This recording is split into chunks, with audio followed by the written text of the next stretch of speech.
Pinatawag ng boss ko ang isang meeting para ipahayag ang kapalit ko. Ang kabit ng asawa ko ang papalit sa posisyon ko. Ang mismong posisyon na hinawakan ko sa loob ng 8 taon. Wala siyang kahit anong karanasan. Sabi ng boss ko, kailangan natin ng bagong sigla. Walang sinuman ang naglakas loob na tumingin sa akin. Tumayo ako. Binati siya. Kinamayan. At lumabas. 1 oras pagkatapos, nagsimulang tumunog ang telepono ko at hindi na tumigil. Ang 3 salitang iyon ang nagtapos sa 8 taon ng buhay ko. At sinabi ito ni Ginoong Reyes na parang kaswal lang na nagkokomento sa panahon. Kailangan natin ng bagong sigla. Nakaupo ako sa pangunahing conference room. Napapaligiran ng 200 empleyado ng Sulong Digital.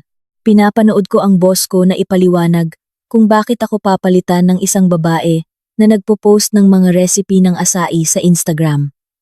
Hindi niya binanggit ang pangalan ko. Hindi siya tumingin sa akin. Patuloy siyang nagsalita tungkol sa ebolusyon, bagong henerasyon ng pag-iisip, at pagbuo ng isang tunay na brand. Habang ako, nakaupo doon, sinusubukang alalahanin kung paano huminga bago magpatuloy. Maraming salamat sa pagdalo ninyo. Malapit na nating maabot ang 1 milyong subscriber. At lubos akong nagpapasalamat sa bawat isa sa inyo. Kung hindi ka pa nakasubscribe, mangyaring sumali sa aming lumalaking pamilya. Libre ito at malaking bagay talaga para sa amin. Ngayon, tingnan natin kung ano ang nangyari pagkatapos. Ang babaeng nakaupo sa tabi niya, si Trixie. Trixie ang pangalan niya, ay nakangiti na parang nanalo sa isang beauty contest. Marahil iniisip niya na nakakuha siya ng isang bagong-bago at makinang na titulo. Brand Director. Isang malaking sahod. Ang corner office na dati ay sa akin. Wala siyang kaalam-alam na kinakamarin niya ang asawa ko. O baka alam niya, baka bahagi lang iyon ng presyo para makapasok. Nagdadala si Trixie ng isang pananaw na dati ay wala tayo. Patuloy ni Ginoong Reyes. Kumukumpas sa kanya na parang isang bagong software feature na inilulunsad niya. Naiintindihan niya kung paano bumuo ng tunay na koneksyon sa audience sa paraang hindi na kayang gawin ng mga tradisyonal na diskarte sa marketing. Tradisyonal na diskarte sa marketing, iyon na pala ang tawag nila sa trabaho ng buhay ko. Tradisyonal, hindi epektibo, pwedeng itapon. Ako ang nagtayo ng buong brand ng Sulong Digital mula sa simula. Ako ang sumulat ng bawat press release. Nagdisenyo ng bawat kampanya. At nakakuha ng bawat relasyon sa media na naglagay sa startup na ito sa mapa noong ang Sulong Digital ay isang team lang ng 10 tao na nagsisiksikan sa mga folding table sa isang maalinsangang garahe sa labas ng Makati. Nandoon ako noong hindi namin kayang bumili ng totoong marketing software. Nandoon ako noong nakuha namin ang aming unang malaking kliyente. At lahat kami ay nagbukas ng murang wine. Ako ang sumulat ng proposal na nagsara ng deal na iyon. 8 taon. Binigyan ko ang lugar na ito ng 1 taon.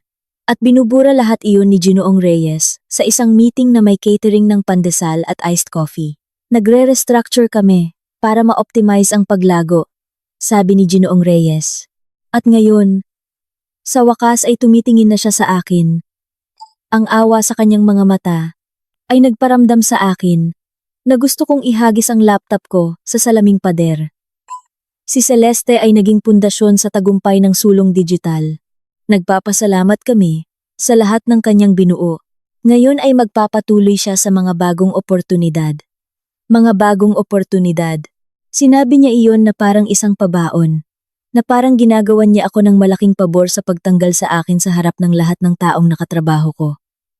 Tumayo si Trixie para magsalita. Lubos akong karangalan, sabi niya sa paanas, at medyo paos na boses ng isang taong hindi kailanman kinailangang lumaban para sa anuman.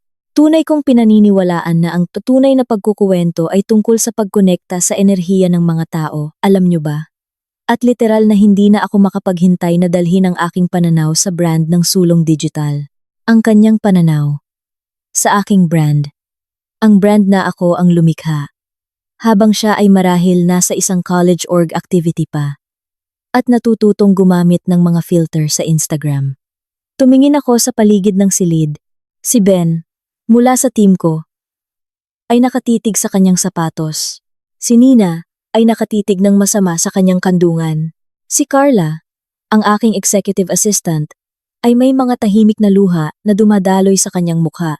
Ang natitirang bahagi ng aking marketing department ay ganap na nanigas, na parang isang paggalaw lang ay gagawin silang kasabwat.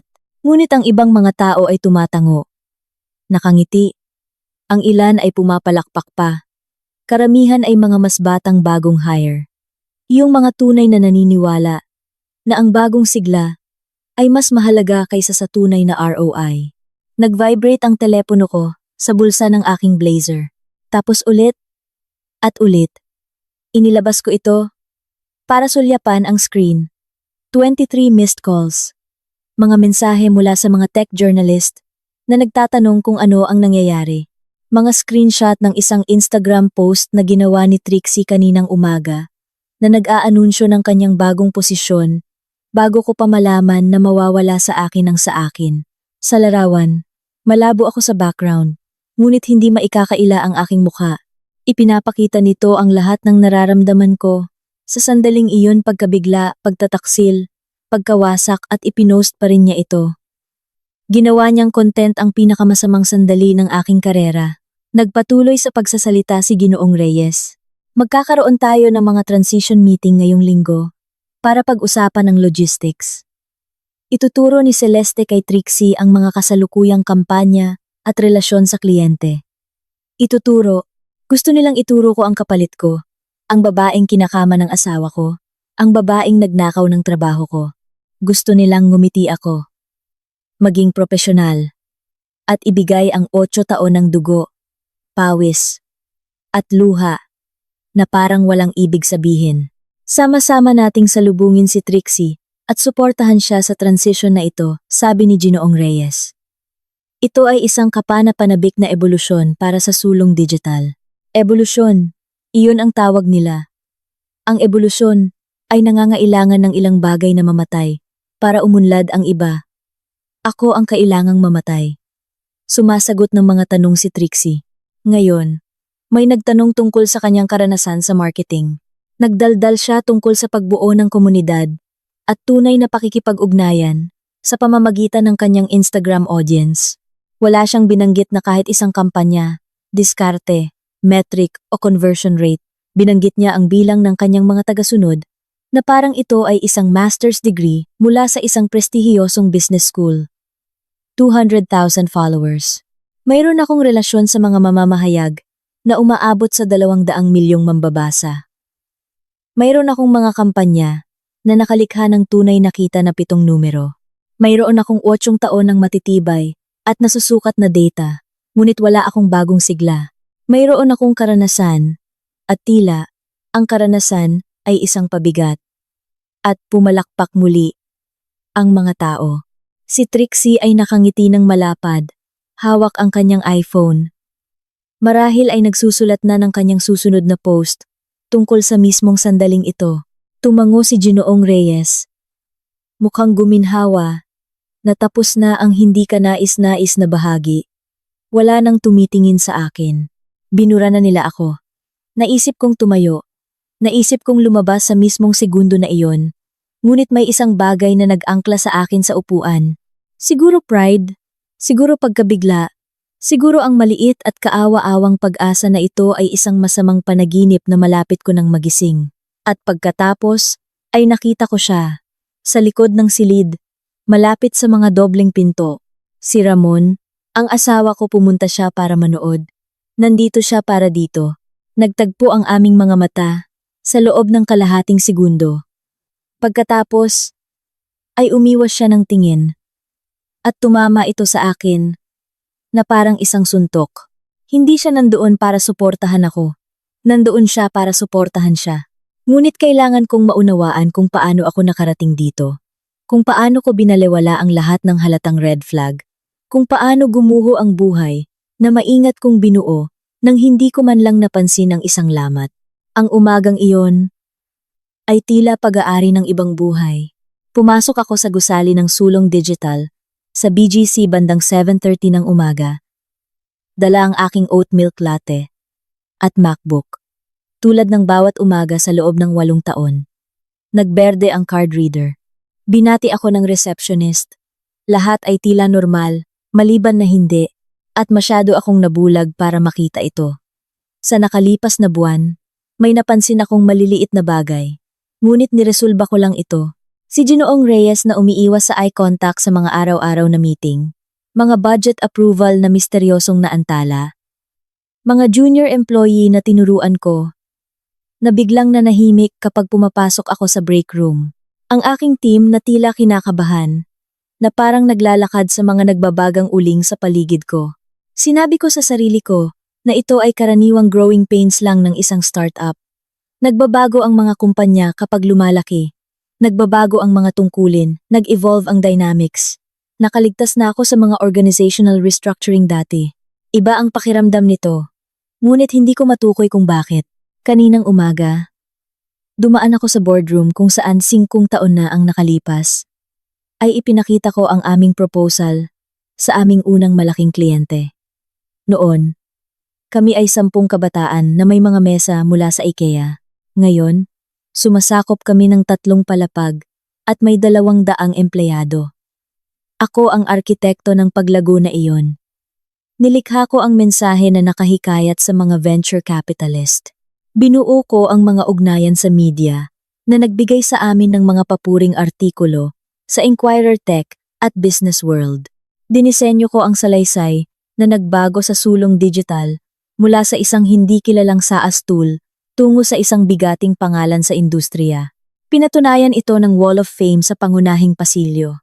Mga naka-frame na artikulo, mga parangal mula sa industriya, mga VIP pass mula sa PH Tech Summit, at mga pangunahing kumperensya sa teknolohiya kung saan kinatawan ko ang kumpanya. Dumaan ako sa pader na iyon araw-araw na may matinding pagmamalaki.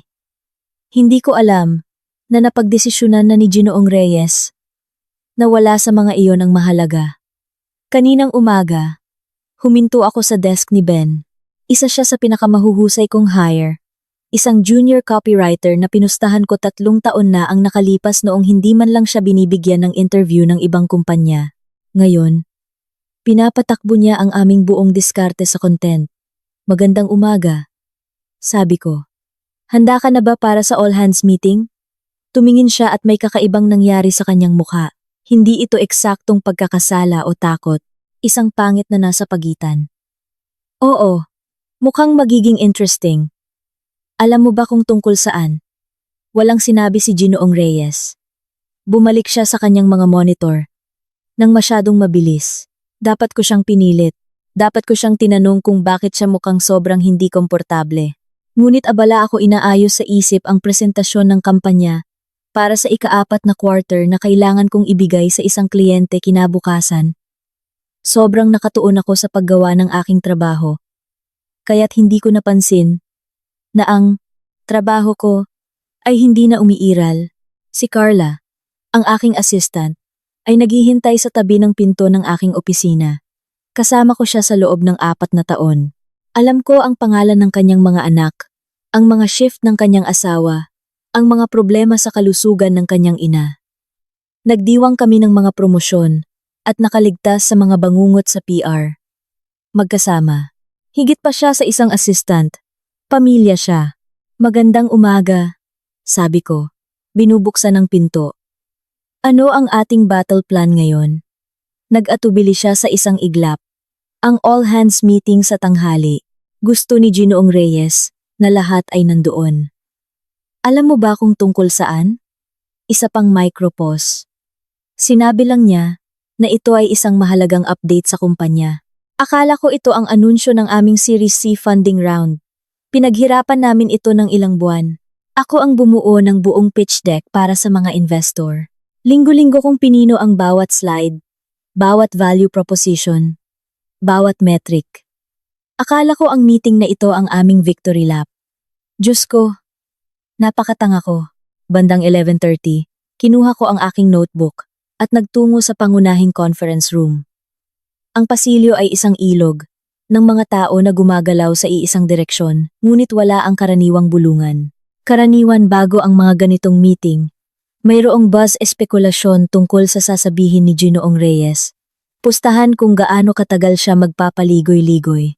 Usapan tungkol sa mga plano sa weekend sa Ayala Triangle. Ngayon, lahat ay naglalakad sa kumpletong katahimikan. At kapag dumadaan ako, tumitingin sila sa sahig. Umupo ako sa aking karaniwang upuan, ikatlong hilera, gitna, at inilabas ang aking telepono habang naghihintay na magsimula. Doon ko natanggap ang mga notification. 23 missed calls, 47 messages sa huling oras pa lang. Si Bea Santiago, ang tech journalist na nakatrabaho ko sa loob ng 5 taon.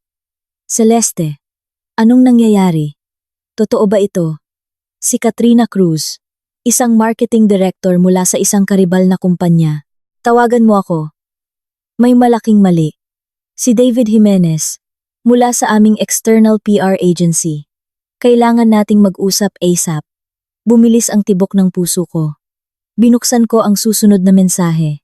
Ito ay isang screenshot, isang Instagram post mula sa isang account na tinatawag na Trixie Vibes, na post 1 oras na ang nakalipas. Ang larawan ay nagpapakita ng isang batang babae sa lobby ng sulong digital na nag-selfie sa salamin.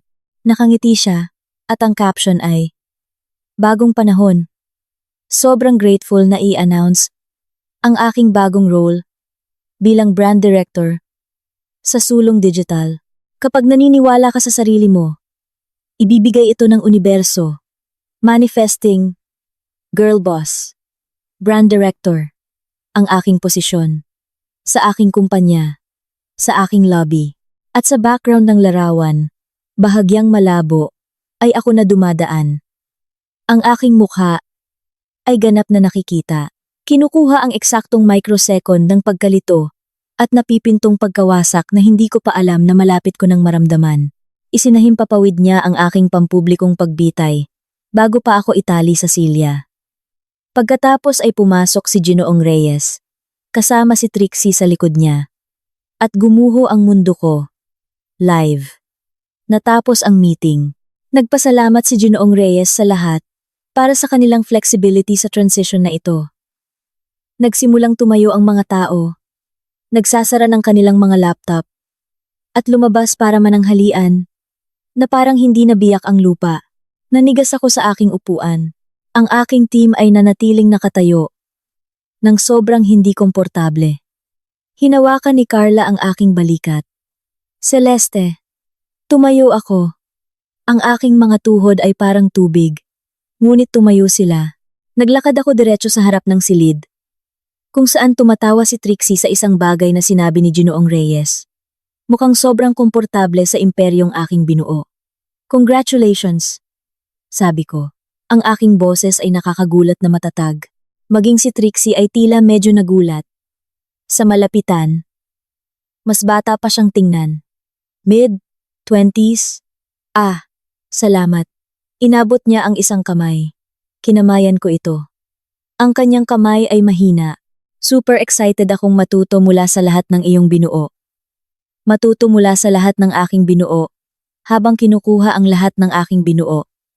Sigurado akong magiging mahusay ka, sabi ko. Ang kasinungalingan ay parang asido sa aking dila. Pagkatapos ay humarap ako kay Ginoong Reyes. Pupunta na ako para kunin ang aking mga gamit. Lumabas ako ng conference room, sa pasilyo, dumaan sa opisina na may pangalan ko pa ring nakaukit sa frosted glass. Dumaan sa Wall of Fame na ako ang lumikha.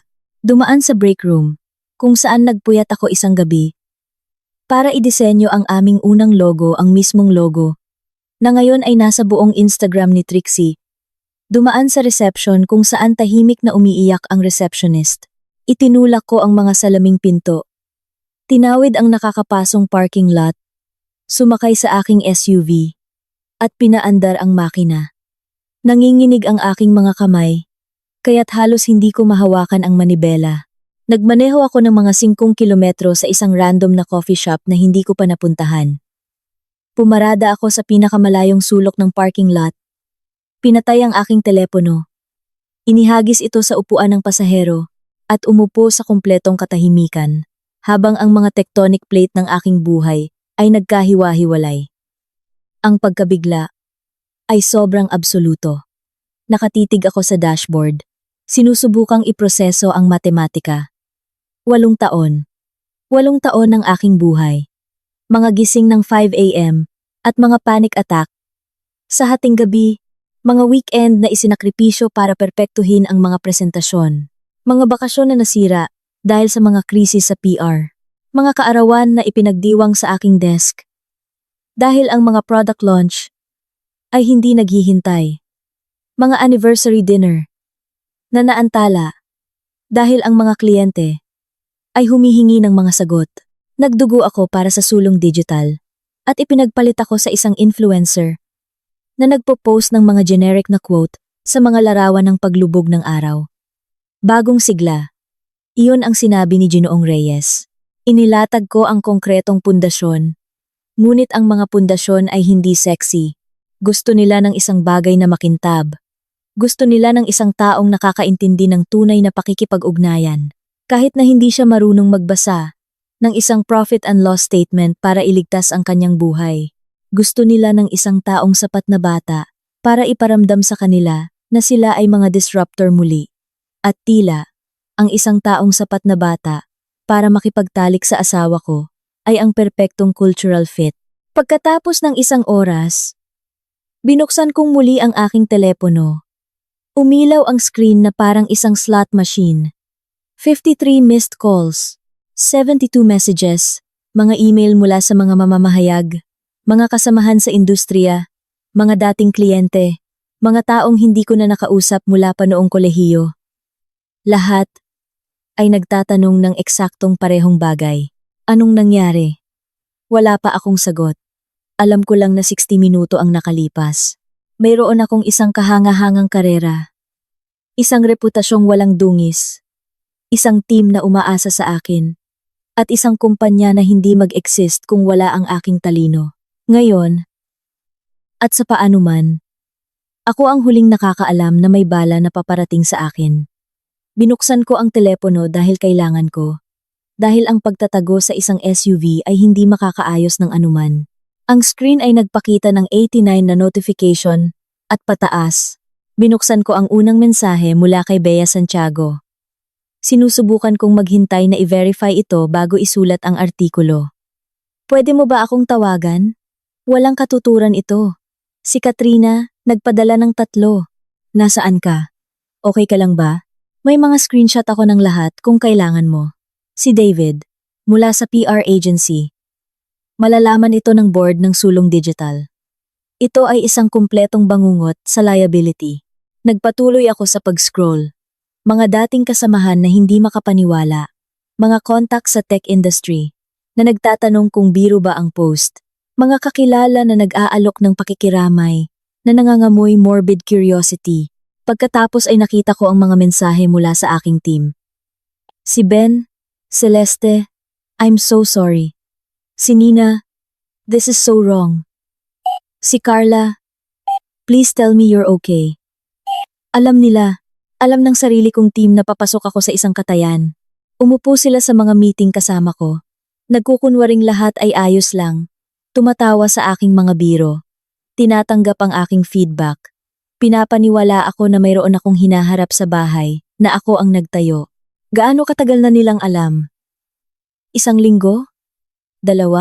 Mayroon ba silang mga Slack channel na nagde-debate kung babalaan ako? O tinanggap na lang ang aking pagbitay bilang isang pagbabago sa panahon? Nanginginig ang aking mga kamay. Nabitawan ko ang telepono at pinindot ang takong ng aking mga palad sa aking mga mata hanggang sa makakita ako ng mga sumasabog na bituin. Sa labas ng windshield, abala ang coffee shop, mga taong nag-o-order ng iced coffee, nagtatype sa mga laptop, nagkakaroon ng mga normal na pag-uusap, tungkol sa mga normal na problema. Ang kanilang mga universo ay buo. Ang sa akin ay naging supernova. At walang sino man sa loob ng 5 metro ang may ideya na nalulunod ako sa mga labi. Kinuha kong muli ang telepono. Binuksan ang Instagram. At hinanap si Trixie.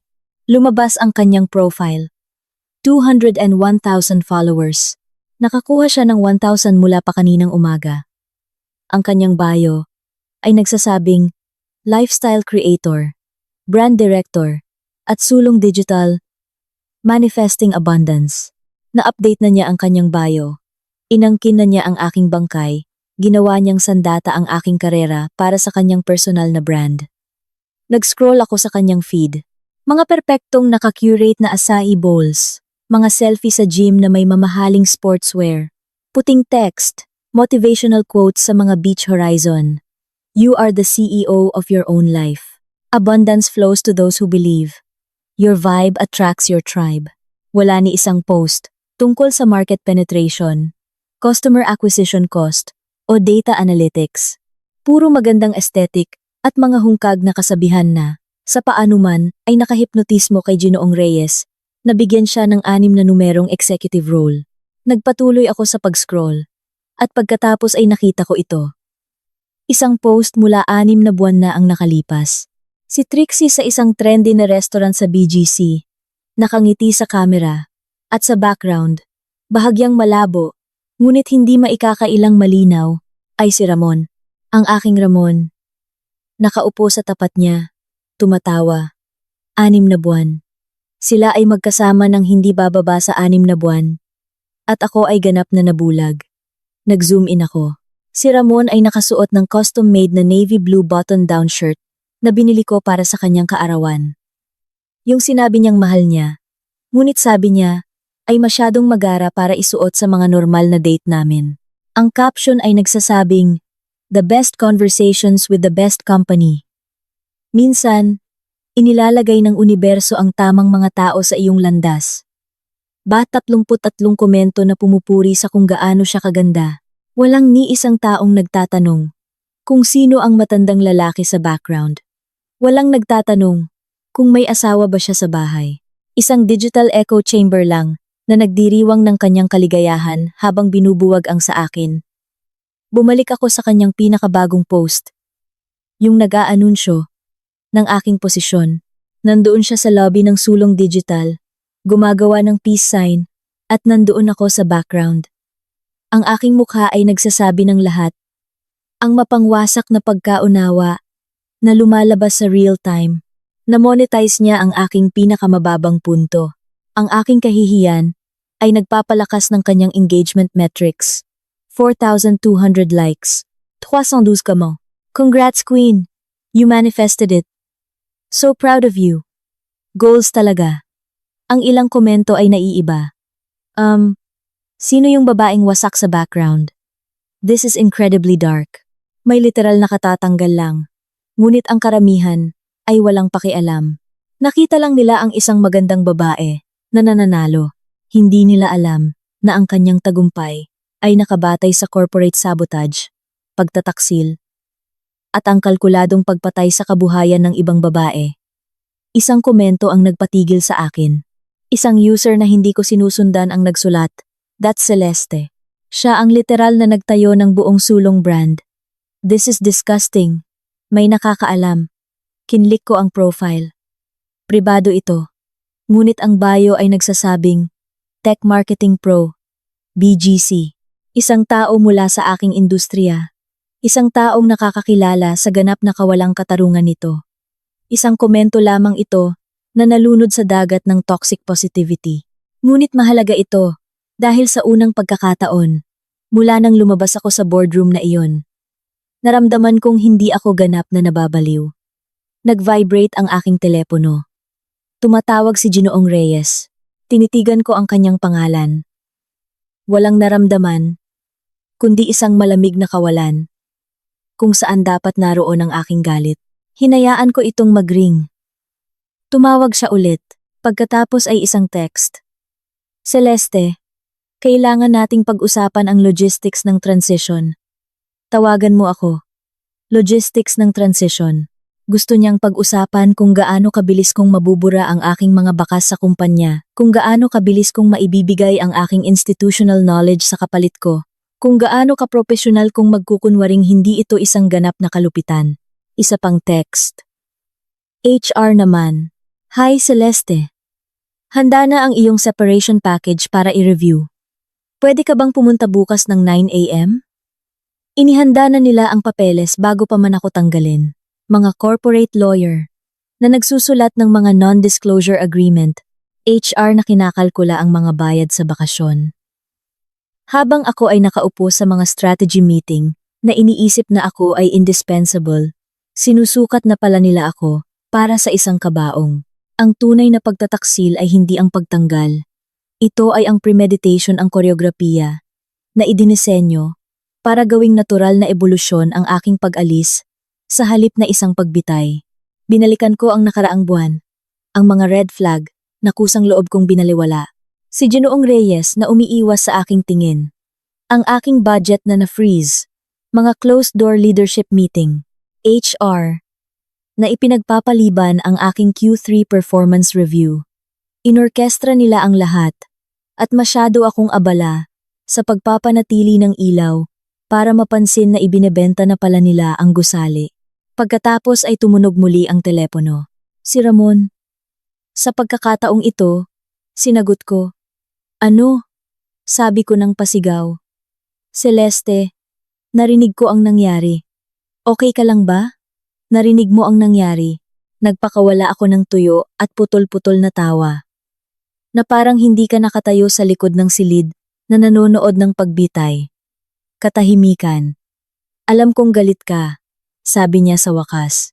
Nakita kita, Ramon. Sa tabi ng mga pinto. Mas maraming katahimikan. Naisip ko na mas mabuti kung nandoon ako. Para sumuporta. Sumuporta. Nandoon ka para suportahan siya, ang girlfriend mo. Ang influencer. Nakakagnakaw lang ng karera ko. Hindi komplikado ito. Hindi. Ito ay napakasimple. Nakikipagtalik ka sa kanya nang hindi bababa sa 6 na buwan. Ginamit mo ang iyong mga koneksyon sa industriya para ma-hire siya sa kumpanya ko. Inorkestra mo ang aking profesional na pagkawasak para makayanan mong iwanan ako.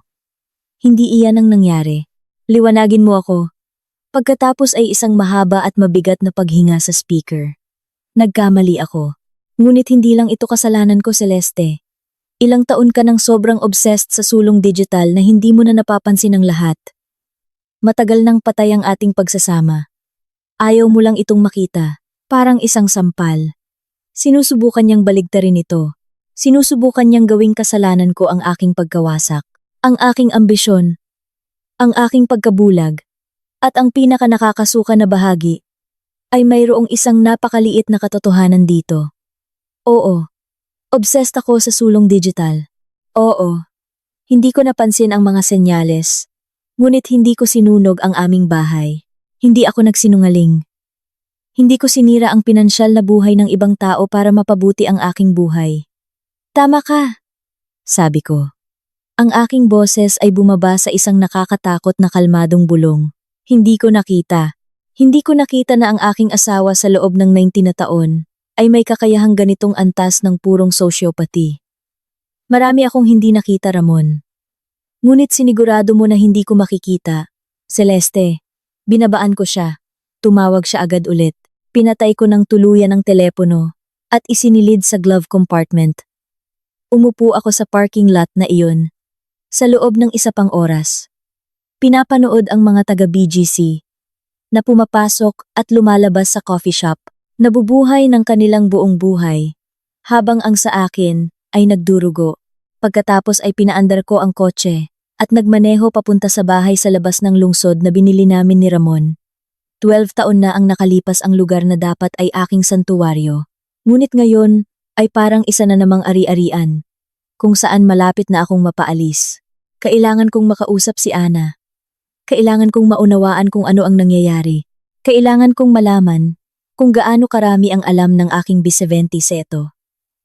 Taong gulang na anak. Habang ako ay naglalakad, na parang tulog sa gitna ng isang sakuna. Si Ana ay nakaupo sa mga hagdan sa harap nang ipasok ko ang kotse sa driveway. Hindi siya dapat nasa bahay. 2:30 pa lang ng hapon ng Miyerkules. Ang high school ay hindi lumalabas hanggang 3:15. At karaniwan ay mayroon siyang debate club practice hanggang 5. Ngunit nandoon siya, ang kanyang mabigat na backpack ay nakasalampak sa tabi niya. Ang mga tuhod ay nakadikit sa kanyang dibdib. Ang mukha ay nakasubsob sa kanyang mga braso. Pinatay ko ang makina at pinanood siya sa pamamagitan ng windshield sa 1 segundo. Ang aking matalino at mabangis na teenager, ang batang babae na dati ay sinasabi sa akin ang lahat, na tumatakbo sa akin sa bawat masamang marka at bawat tropeo sa debate tournament. Ngayon, mukha siyang dinadaganan ng isang pisikal na bigat. Tumingin siya nang magsara ang pinto ng kotse. Ang kanyang mga mata ay namumula at namamaga. Ang maskara ay gumawa ng madilim at hindi pantay na mga guhit sa kanyang mga pisngi. Umiiyak siya ng ilang oras. Ma, humikbi siya, nabasag ang kanyang boses sa gitna. Umakyat ako sa mga konkretong hagdan at umupo sa tabi niya.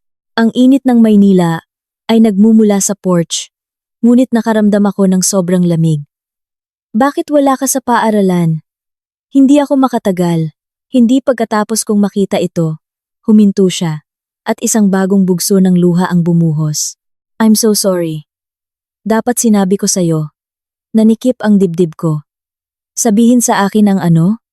Pinunasan ni Ana ang kanyang mukha, gamit ang likod ng kanyang manggas. Lalong ikinalat ang itim na makeup. Pwedeng pumasok tayo, please? Pumasok kami sa bahay. Ang parehong bahay na tinitirhan namin ng mahigit 1 dekada. Ang parehong open concept na kusina, kung saan kami nagkaroon ng 1,000 ordinaryong pag-uusap sa umaga. Ang mga quartz countertop ay mukhang eksaktong pareho noong 7 ng umaga, ngunit ang buong bahay ay parang kontaminado. Nagbuhos ako ng 2 baso ng tubig na may yelo. Wala sa amin ang uminom. Umupo kami sa kitchen island at tinitigan ni Ana ang kanyang mga kamay na parang hindi niya kayang tumingin sa akin. Ana, kung ano man iyan, kailangan mong sabihin sa akin. Huminga siya ng malalim at nanginginig. Nagsisinungaling sa'yo si Papa. Tungkol sa lahat. At alam ko na ng ilang buwan, Ma. Hindi ko sinabi sa'yo. At kinamumuhian ko ang sarili ko dahil doon. Bumagsak ang mga salita na parang martilyo. Kahit na ang aking intuition ay naghanda na para sa epekto. Gaano katagal mo nang alam? Mula pa noong Hunyo. 6 na buwan. Ang kanyang boses ay isang manipis na bulong. Nakita ko ang mga mensahe sa kanyang iPad. Ginagamit ko ito para sa isang project sa history at patuloy na may mga notification na lumalabas mula sa isang taong nagngangalang Trixie. Sila napahagulgol siya. Isinubsob ang mukha sa kanyang mga kamay. Magkasama sila, Ma. Ang mga bagay na sinasabi niya sa kanya, hindi ko man lang kayang ulitin. Hunyo. 6 na buwan na ang nakalipas. Noong Hunyo, ipinagdiwang namin ni Ramon ang aming anibersaryo. Dinala niya ako sa isang mamahaling steakhouse sa BGC. Hinawakan ang aking kamay sa ibabaw ng puting mantel. At sinabi sa akin kung gaano siya kasuwerte na nagtayo kami ng buhay na magkasama. At sa buong panahon, nagte-text siya sa isang 21 taong gulang na influencer. Nagpaplano ng isang buhay na hindi kasama ako. Kinausap mo ba siya? Tumango si Ana ng malungkot. Kinabukasan, ipinakita ko sa kanya ang mga screenshot ng nakita ko. Sinisigawan ko siya. Sinabi ko sa kanya na kailangan niyang sabihin sa iyo o ako ang magsasabi. Anong sabi niya? Nagmamakaawa siya na huwag. Tumingin siya. Ang kanyang mga mata ay galit na galit at wasak na wasak. Sabi niya, hindi ito ang mukhang totoo. Nanumpa siyang tatapusin na niya. Sinabi niya sa akin na kung sasabihin ko sa iyo, ako ang magiging dahilan kung bakit sasabog ang pamilya natin. Pinapangako niya sa akin na bigyan ko siya ng panahon para ayusin ito ng mag-isa. Ang mga luha ay malayang bumabagsak ngayon. Sabi niya, kung sasabihin mo sa kanya, kasalanan mo kung maghihiwalay tayo. Sabi niya, na sobrang stressed ka sa startup at ang pag-alam ay magtutulak sa iyo sa bingit. Ipininta niya ito na parang ang pagsasabi sa iyo ng totoo ay literal na sisira sa iyo. Naramdaman ko ang isang visceral na pagputok sa loob ng aking ribcage. Ang tunog ng aking huling onsa ng grasya para kay Ramon ay naglaho. Ana, tingnan mo ako. Sabi ko, ang aking boses ay naging matigas at matalas. Wala sa mga ito ang kasalanan mo. Inilagay ka niya, isang bata, sa isang imposibleng sulok. Emosyonal kanyang binlackmail. Pero, dapat sinabi ko sa'yo, patuloy akong naghihintay na tapusin niya ito, tulad ng ipinangako niya, ngunit hindi niya ginawa. Lumala lang ito. Kausap niya siya sa telepono sa garahe gabi-gabi. At kailangan kong umupo doon at panoorin kang magtiwala sa kanya. Panoorin kang maniwala sa kanya. Kapag sinabi niyang, nag-overtime siya. O nasa isang client dinner. Pakiramdam ko, nagsisinungaling ako sa mukha mo araw-araw. Pinoprotektahan mo ang iyong sarili. Iyon ang ginagawa ng mga bata. Kapag pinipilit sila ng mga matatanda na magdala ng mga nakalalasong sikreto. Ngunit ngayon, nabasag ng tuluyan ang kanyang boses. Ngayon, nakita ko ito sa Instagram ang kanyang post. Kasama ka sa background na mukhang wasak at napagtanto ko na malalaman na ng lahat at hindi mo man lang nakikita na darating at nangyari ito dahil itinago ko ang kanyang sikreto. Lumapit ako sa marmol na island at hinawakan ang kanyang kamay ng mahigpit. Hindi ka responsable sa sosyopati ng iyong ama at tiyak na hindi ka responsable sa nangyari sa trabaho ko ngayon. Humigpit ang hawak ni Ana sa aking kamay. Namuti ang kanyang mga buko. Mayroon pa isang bagay na kailangan mong marinig. Binitawan niya ang aking kamay. Kinuha ang kanyang iPhone mula sa kanyang bulsa. At tinapik ang screen, gamit ang nanginginig na mga daliri. Binuksan niya ang kanyang mga voice note. Noong nakaraang Martes, bulong niya. Si Papa ay nasa garahe. Naglalakad habang nakikipag-usap sa telepono. Hindi ko alam kung bakit ko pinindot ang record. Naramdaman ko lang na nababaliw ako. Na parang kailangan ko ng patunay na hindi ako nababaliw. Na totoong nangyayari ito. Pinindot niya ang play. Ang boses ni Ramon ay lumabas sa speaker. Malinaw at malinaw. May utang na loob sa akin si Reyes. 3 malalaking account ang naipasok ko sa sulong digital ngayong taon pa lang. Kakagat siya sa pain. Pagkatapos, isang mas bata at paos na boses. Hindi ko ito nakilala sa una. Ngunit alam ko agad na si Trixie iyon. Pero hindi ba magwawala si Celeste? Tumawa si Ramon. Isang tunay na tawa. Huwag kang mag-alala kay Celeste. Si Reyes ay nagsisimula ng mainip. Ilang buwan na siyang nagrereklamo na kailangan niya ng mas bata, mas visionary na pamumuno para makuha ang Series C. Ibinibigay ko lang sa kanya ang eksaktong solusyon na hindi niya alam na hinahanap niya. Makukuha mo ang director title, ang mga stock, ang sahod. At kapag nalaman na ni Celeste ang tungkol sa atin, hindi na ito mahalaga. Sa panahong iyon, nakatanim ka na sa sulong digital at maaari nating pamahalaan ang fallout sa ating sariling mga tuntunin. Pareho nating nakukuha ang gusto natin. Ang boses ni Trixie, mas magaan ngayon. Literal na masama ka. Pragmatiko ako. Sagot ni Ramon. Pinapatay ko ang 2 ibon sa isang bato. Kailangan mo ng isang lehitimong corporate job na may totoong pera. Kailangan ko ng paraan para makalabas sa kasal na ito nang hindi ako mauubusan sa annulment. Niresolba nito ang pareho. Nagtapos ang recording. 2 minuto at 17 segundo. Ipinaliwanag nito ang lahat. Tumingin ako sa telepono ni Ana. Sinusubukan ng utak ko na i-decode ang audio. Hindi lang ito isang midlife crisis affair na aksidenteng bumangga sa aking lugar ng trabaho. Ito ay isang hostile takeover. Ginamit ni Ramon ang kanyang mga koneksyon sa B2B sales para pilitin si Ginoong Reyes na i-hire si Trixie para partikular niyang mabayaran ang annulment settlement. Inorkestra niya ang aking profesional na pagpatay bilang isang hakbang sa kanyang exit strategy. Ma, ang boses ni Ana ay maliit, natatakot. Magsalita ka please. I-airdrop mo sa akin ang audio file na iyan. Ano? I-airdrop mo sa akin ngayon din. Nag-atubili siya sa kanyang telepono. At 1 segundo pagkatapos, tumunog ang sa akin. Sinesave ko ang file, in-upload ito sa aking iCloud, ini-email ito sa sarili ko, at inilagay sa isang nakatagong folder sa Google Drive. Ano lumunok si Ana? Anong gagawin mo? Hindi ako sumagot dahil hindi ko pa alam ng lubusan. Ang utak ko ay gumagana sa sobrang bilis. Kinokonekta ang mga tuldok na masyado akong nagtiwala para makita.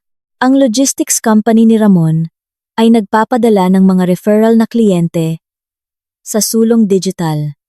Ganoon gumagana ang tech sales sa BGC. Lahat ay nagkakamutan ng likod.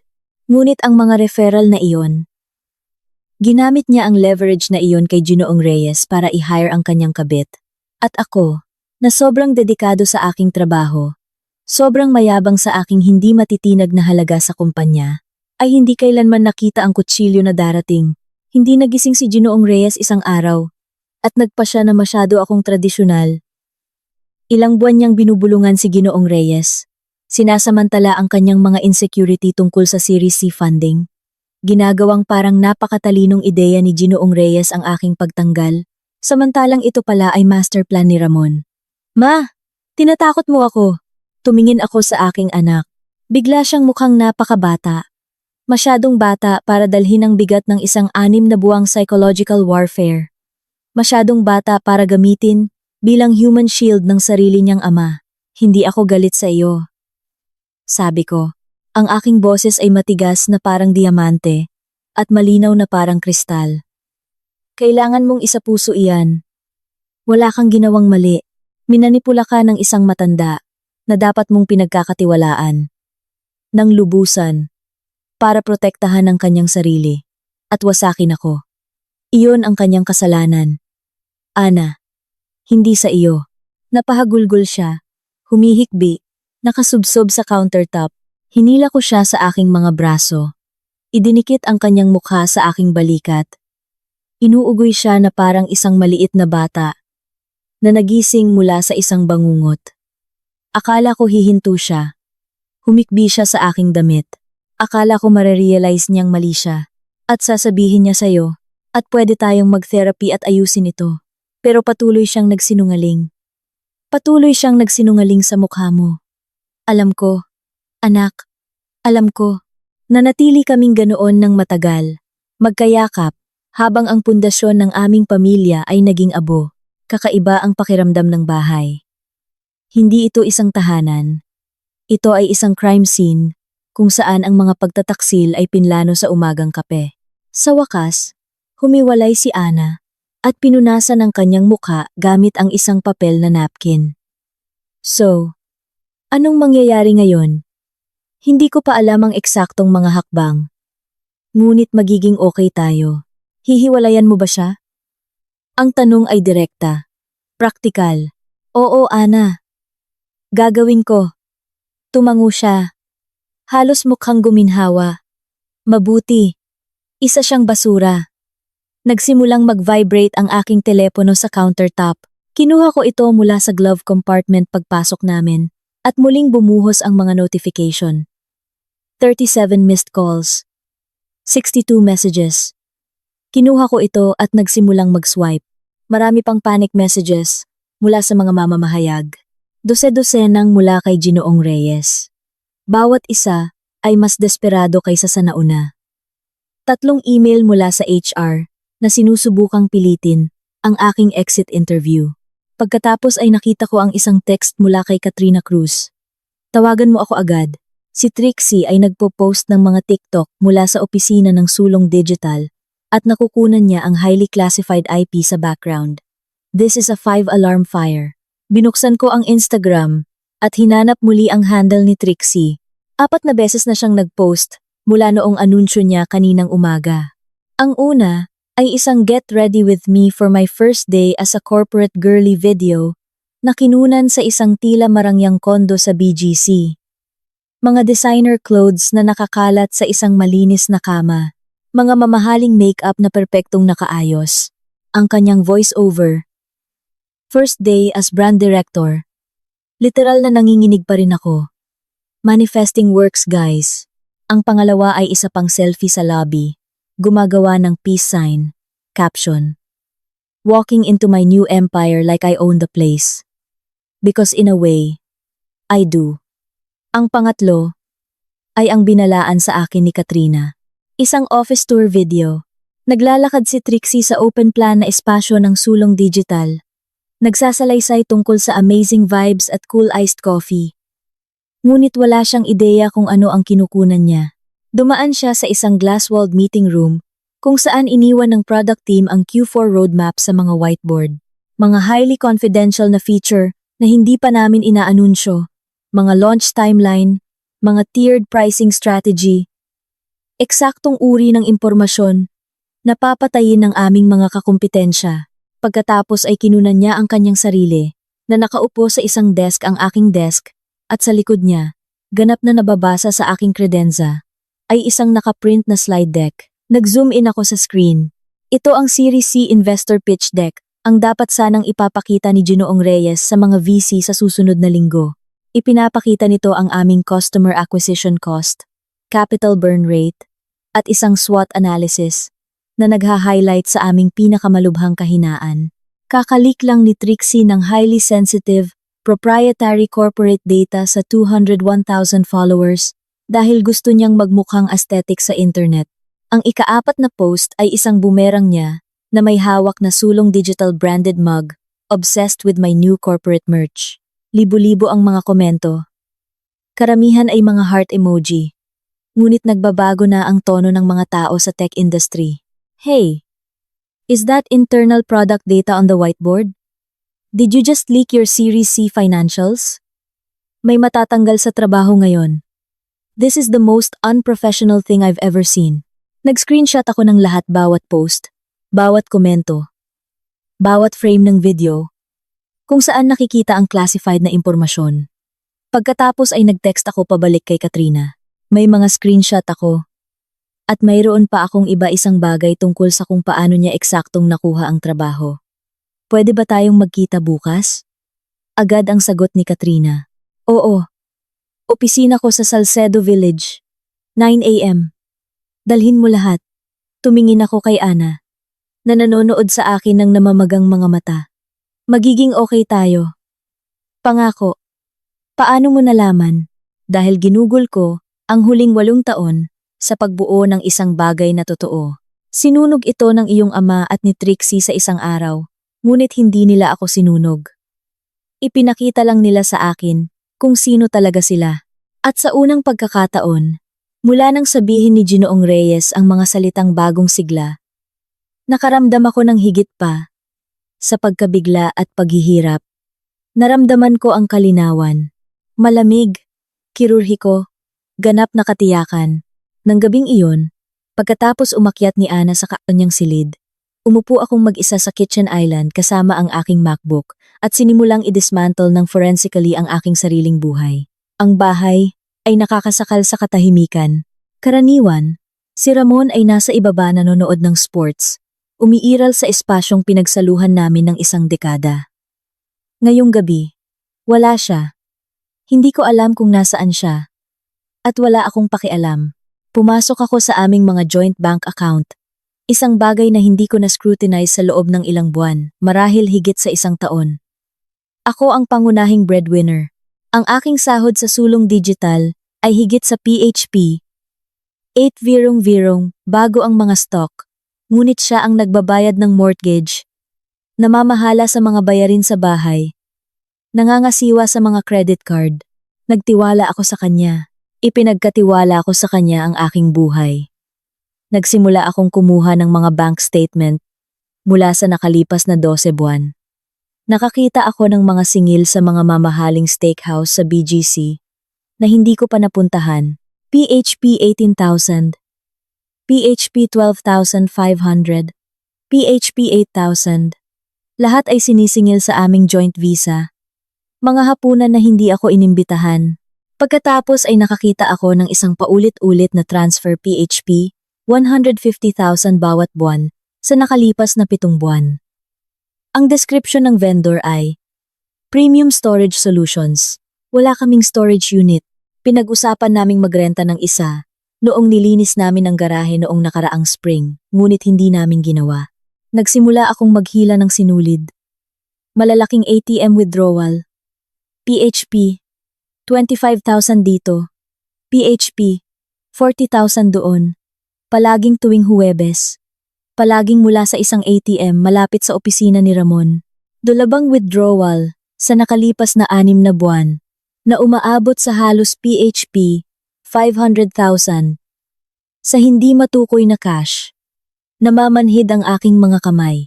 Nagbukas ako ng bagong tab at pumasok sa aming personal line of credit, yung binuksan namin 3 taon na ang nakalipas para sa mga emergency repair, na dapat ay may PHP 2,500,000 na buo. Ang available balance ay PHP 160,000. Na-draw namin ang PHP 2,340,000. Tinitigan ko ang screen. Ang utak ko ay tumatangging iproseso ang mga numero. Hindi ko kailanman pinahintulutan ang mga draw na iyon. Hindi ako pumirma ng anuman. Malamang na pineke ni Ramon ang aking digital signature o ginamit ang kanyang joint access para ubusin ang pondo nang hindi nagtitrigger ng alert sa aking telepono.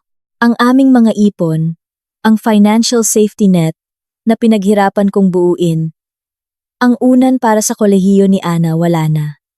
Tiningnan ko ang transaction history. Ang unang draw ay 18 buwan na ang nakalipas.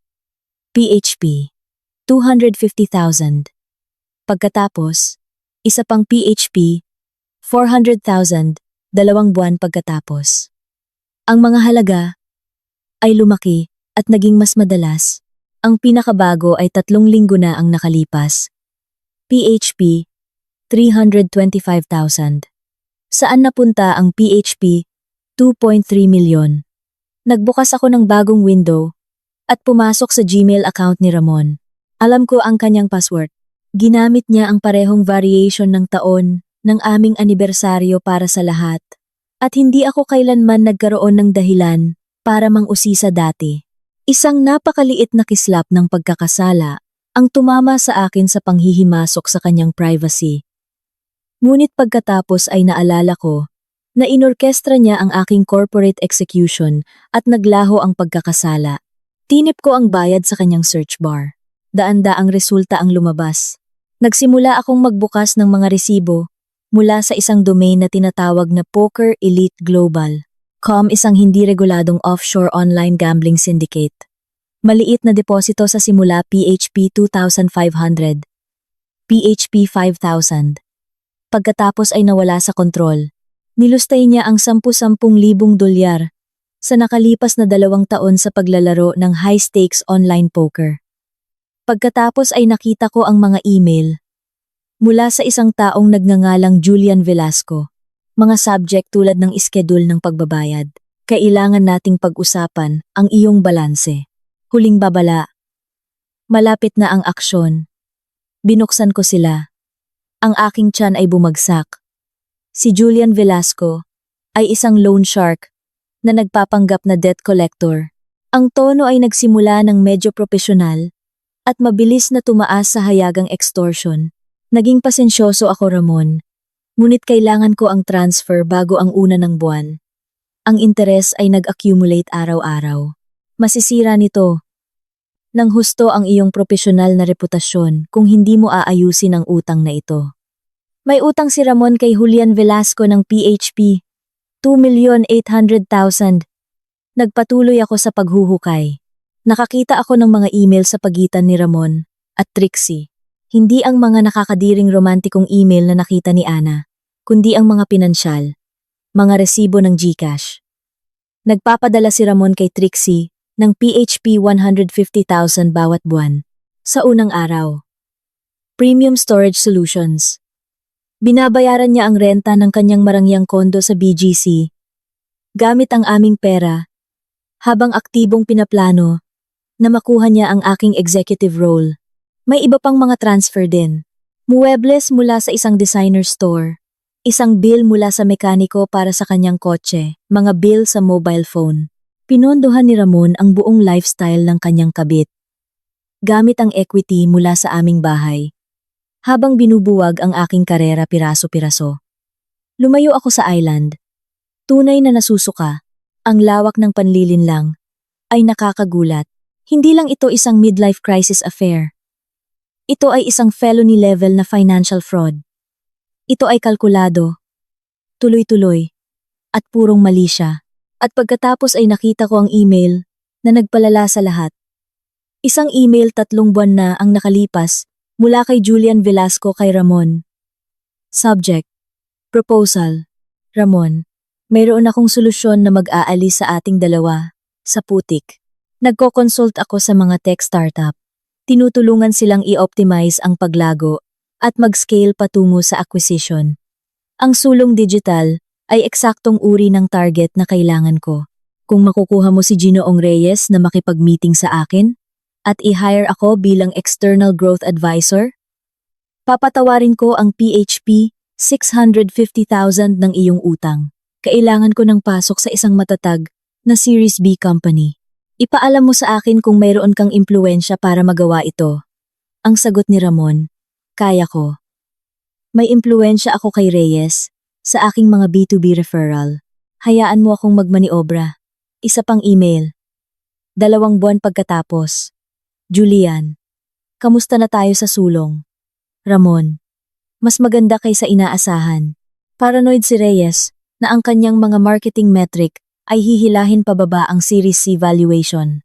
Ipinapasok ko sa kanyang isipan ang narrative na kailangan nila ng mas bata, mas visionary na pamumuno na nakakaintindi ng viral growth. Tingin ko kaya kong i-maneuver na makuha ng babae ko, si Trixie, ang director role. Kapag nasa loob na siya, ipapasok ka niya. Bilang consultant, magtitiwala si Reyes dahil mukha itong inisyatiba mula sa isang internal hire. Makukuha mo ang iyong consulting contract. Ang utang ko ay mababayaran. Lahat ay panalo. Julian, lahat. Maliban sa iyong asawa. Ramon, makakaraos si Celeste. Isa siyang workaholic. At sa totoo lang, matagal nang patay ang aming pagsasama. Pinapabilis lang nito ang hindi maiiwasan. Binasa ko ang palitan ng 3 beses. Nanlabo ang aking paningin. Pagkatapos ay naging high definition. Si Julian Velasco ay hindi lang isang bookie, nagpapatakbo siya ng isang corporate infiltration scheme. Sinasadya niyang ilubog sa utang ang mga tech executive sa pamamagitan ng sugal. Pagkatapos ay ginagamit niya ang utang na iyon para i-blackmail sila na bigyan siya ng backdoor access sa mga vulnerable na startup. Hindi lang ako niloloko ni Ramon at ninanakaw ang aking trabaho. Aktibo siyang nagpapadali ng corporate espionage. Nagbukas ako ng bagong tab at hinanap si Julian Velasco. Ang kanyang LinkedIn ay nagpinta sa kanya. Bilang isang freelance consultant, na dalubhasa sa operational optimization at rapid scaling para sa mga umuusbong na tech brand. Lumalim pa ako. Nakakita ako ng isang 2 taong gulang na Reddit thread sa Startups, isang founder na nagbabala sa komunidad tungkol sa isang consultant na kumuha ng proprietary data. Ibinenta ito sa isang karibal na kumpanya. At naglaho bago bumagsak ang kumpanya. Walang pangalang nabanggit. Ngunit ang modus operandi ay magkatulad. Nakakita ako ng isang Medium article tungkol sa isang data breach sa isang SaaS company na kahina-hinalang na-acquire sa murang halaga pagkatapos mag-hire ng isang misteryosong growth guru. Ang timeline ay perpektong tumutugma sa resume ni Julian. Isa siyang corporate parasite. Dinudugo niya ang mga startup at ibinebenta ang kanilang mga organo sa black market at kakaabot lang ni Ramon sa kanya ng mga susi sa sulong digital. Si Trixie, ang Trojan horse, masyadong mababaw at egocentric para mapansin na ginagamit siya. Si Ramon ang inside man. Ipinagpapalit ang aking kabuhayan para burahin ang kanyang mga utang sa sugal at ako ang hadlang na tinanggal nila ng kirurhiko para maganap ang pagnanakaw. Isinara ko ang laptop at umupo sa madilim na kusina. Hindi lang ako romantikong tinraidor ni Ramon. Nakagawa siya ng financial fraud. Nagpadali ng corporate espionage. Sinira ang trabaho ng buhay ko. Hindi dahil sa isang baluktot na pagnanasa sa isang mas batang babae, kundi dahil kailangan niya akong ganap na mawala sa eksena para iligtas ang kanyang sariling balat. Si Ginoong Reyes ay sobrang desperado para sa funding. Sobrang madaling manipulahin ng mga buzzword ng kabataan at disruption na hindi niya kailanman kinuwestiyon kung bakit ang isang VP ng logistics ay biglang naging sobrang interesado sa HR department ng sulong digital. Ginamit nila ang isa't isa. Ginamit ni Ramon ang desperasyon ni Ginoong Reyes. Ginamit ni Julian Ang utang ni Ramon. Ginamit ni Trixie ang bank account ni Ramon. At ako ang collateral damage na nagbabayad ng bill. Nag-vibrate ang aking telepono. Isang text mula kay Ramon. Kailangan nating mag-usap ngayong gabi. Mag-stay ako sa Marriott. Pero dapat tayong magkita bukas. Tinitigan ko ang text. Akala niya, kaya pa niyang kontrolin ang narrative. Akala niya kaya niyang baligtarin ito. Gawing biktima ng isang walang pag-ibig na pagsasama at i-manage ako bilang isang PR crisis. Wala siyang kaalam-alam sa kung ano ang alam ko, sa kung ano ang na-download ko, sa kung ano ang na-record ni Ana. Hindi ako sumagot. Sa halip, nagbukas ako ng bagong folder sa aking desktop at sinimulang ayusin ang aking arsenal. Mga bank statement na highlight ang naubos na line of credit, mga resibo na nagpapatunay sa mga bayad sa renta ni Trixie, ang mga extortion email mula kay Julian Velasco, mga screenshot ni Trixie na nagli-leak ng proprietary data ng sulong sa publiko, ang audio recording ni Ana kay Ramon na naglalantad ng sabuatan. Gumawa ako ng mga subfolder, gumawa ng mga encrypted na kopya, at i-backup ang lahat sa 3 magkakaibang cloud drive. Hindi ko pa alam kung paano ko eksaktong pasasabugin ang bomba na ito, ngunit alam kong kailangan ko ang leverage dahil ang tanging mas masahol pa kaysa sa pagiging wasak ay ang pagiging wasak ng walang ebidensya. Bandang hating gabi.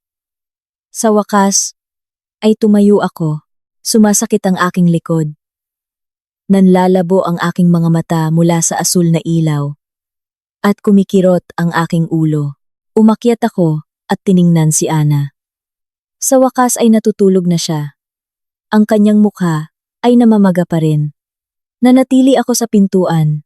Nang matagal, nakakaramdam ng isang alon ng protektibong galit. Ginamit ng kanyang ama ang kanyang katapatan bilang sandata para protektahan ang kanyang sariling sociopathy. Pumasok ako sa aming master bedroom, tumingin sa gilid ng kama ni Ramon, sa kanyang nightstand. Sa kanyang aparador na puno ng mamahaling damit na binili gamit ang aking sahod, at wala akong naramdaman. Walang lungkot, walang pananabik, ni galit man lang isang malamig. Matalas na katiyakan.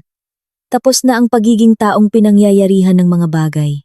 Simula bukas, ako na ang taong gagawa ng mga bagay. Nagising ako ng 5 AM ng Huwebes, na may nakakabulag na kalinawan. Ang magulong galit ng nakaraang gabi ay nagkristal sa purong diskarte. Ginugol ko ang 8 taon sa paglikha ng mga kampanya, pag-unawa sa sikolohiya ng audience, at pag-alam kung paano eksaktong iposisyon ang impormasyon para sa maximum collateral impact. Ang mga kasanayang iyon ay hindi naglaho dahil lang tinanggal ni Ginoong Reyes ang aking ID. Nagtimpla ako ng isang pitsel ng matapang na kape at binuksan ang aking laptop bago sumikat ang araw. Gumawa ako ng isang listahan ng mga layunin, hindi para maglabas ng galit, hindi para magluksa, kundi para sistematikong muling itayo ang aking propesyonal na pundasyon habang maingat na idinodokumento ang blast zone. Ang una kong tawag ay kay Bea Santiago. Sinagot ng tech journalist sa ikalawang ring, mukhang gising na gising. Celeste, inaasahan kong tatawag ka. Okay ka lang ba? Okay lang ako.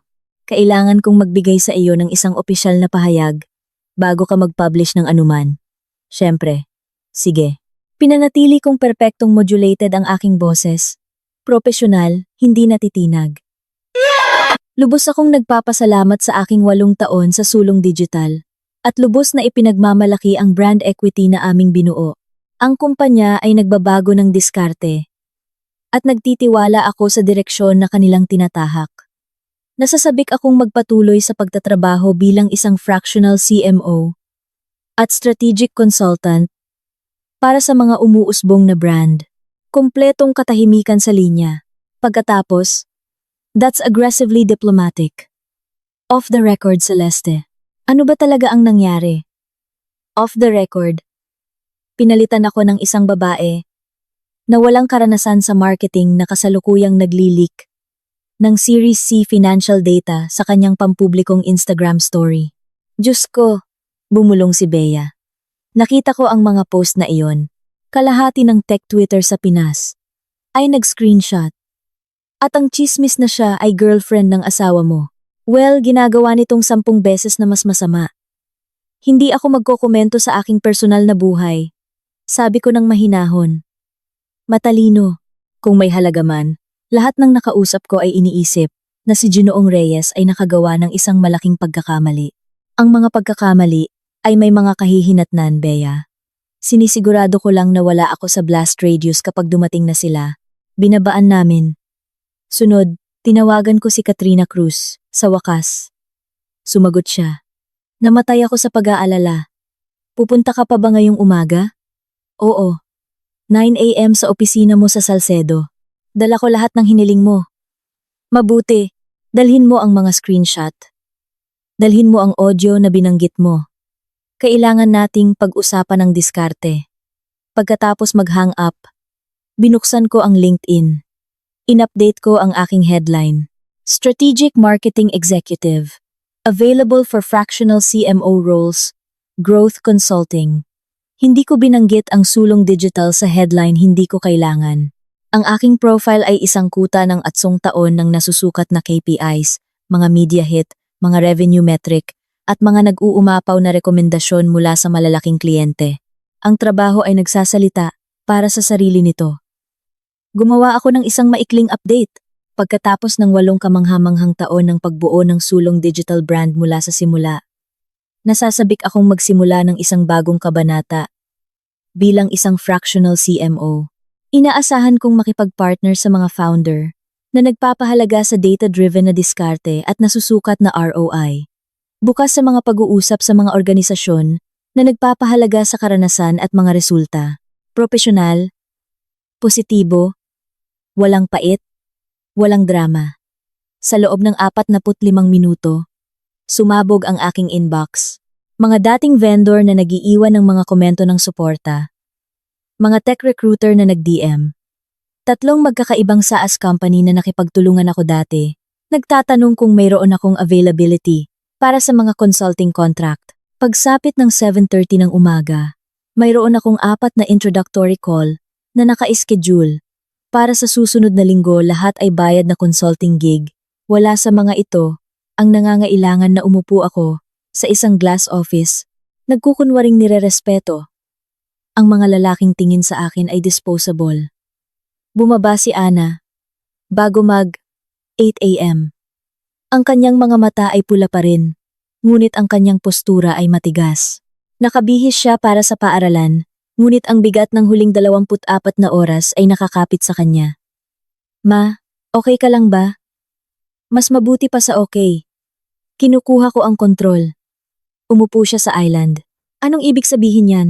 Ibig sabihin, ginugol ko ang 8 taon sa paglikha ng napakalaking halaga. Ang halagang iyon ay hindi naglaho. Dahil lang sa isang CEO na masyadong nabulag ng mga buzzword para kilalanin ito.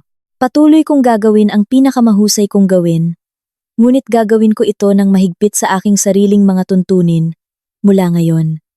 At si Papa, gumawa ng mga desisyon ang iyong ama. Malapit na siyang mabuhay sa realidad ng mga desisyong iyon. Gagamitin mo ba ang recording? Yung binigay ko sa'yo. Tiningnan ko siya. Siya ay 17, ngunit tumanda siya ng 5 taon sa isang gabi. Hindi ko pa alam, ngunit ang pagkakaroon nito ay nagbibigay sa akin ng mga pagpipilian. Minsan, ang banta ng mutually assured destruction ay mas malakas kaysa sa aktwal na pagpapasabog ng bomba. Tumango siya ng dahan-dahan. I'm proud of you for not falling apart. Oh, gumuho ako, Ana. Ang pagkakaiba ay, tumatanggi akong manatiling pira-piraso. Pagkatapos umalis ni Ana para sa paaralan, tinapos ko ang aking dokumentasyon. Gumawa ako ng isang master PDF na naglalaman ng mga naubos na personal line of credit statement, ang mga extortion email mula kay Julian Velasco, ang mga resibo ng GCash kay Trixie, ang mga Instagram leak, at isang transcript ng audio recording. Nagprint ako ng mga pisikal na kopya at ikinulong ito sa isang filing cabinet sa aking home office, ang opisina na hindi kailanman pinasok ni Ramon dahil sabi niya, ang trabaho ko ay masyadong boring. 8:30 a.m. Nagmaneho ako, papuntang Salcedo Village. para makipagkita kay Katrina. Ang kanyang opisina ay nasa isang makintab na gusali ng salamin at bakal na may tanawin ng tech campus, ang uri ng espasyo na sumisigaw ng disruption kahit na karaniwan ay nagbebenta sila ng HR software sa mga korporasyon. Hinihintay ako ni Katrina sa isang pribadong meeting room na may sparkling water at mga pastry na wala akong balak kainin. Pagpasok ko pa lang, binigyan niya ako ng mahigpit na yakap. "Lalaban ako para sa'yo," sabi niya. "This is beyond unprofessional. This is targeted sabotage." Umupo ako at binuksan ang aking MacBook. Mas malala pa sa sabotage, Katrina.